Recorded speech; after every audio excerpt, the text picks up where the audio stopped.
លៀងកក្រឹមក្រហឹមគំរៀងដួងចិត្តមេឃខ្មៅងងឹតរុនទាំងពូជ្រែកវេហាទីទួលទឹកលិចទួលអនុសាដានផ្លូវធ្លាប់ទៅសាលាម្ចាំងចិន្តាចាំទេខ្ញុំកាត់គេសាអូជាជូនព្រះធរណីលោកនេះគ្មានពីជីវី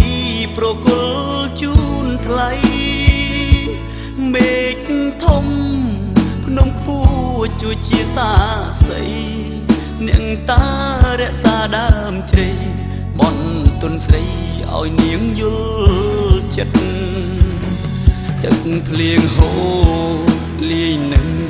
ទឹកភ្នែក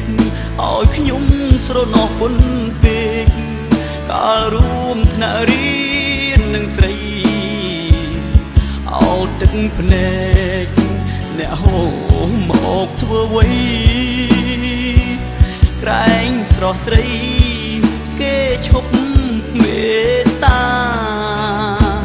ទឹកបឹងធំធេងងូតលេងតាំងពីក្មេងវ័យរសៀលកងព្រៃលើកហាត់បួងសួងទេវតាអារាំងព្រៃភ្នំជងចិត្តជីវ៉ាខ្ញុំកាត់ថ្វាយគេសាសូមតែចិនដានាងប្រណី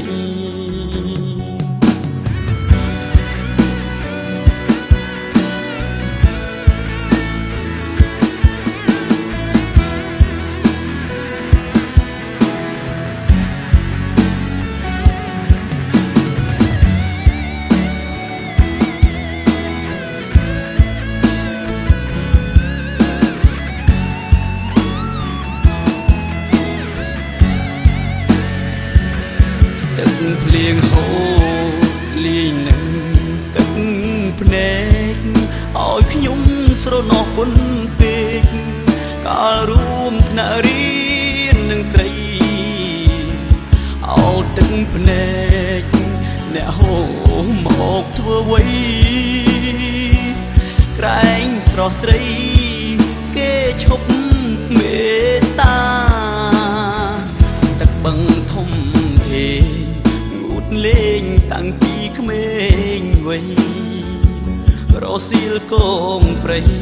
លើកហាត់បួងសួងទេវតាអារាំងព្រៃភ្នំជងចិត្តជីវ៉ាខ្ញុំកាត់ថ្វាយគេសាសូមតែចិនដានាងប្រ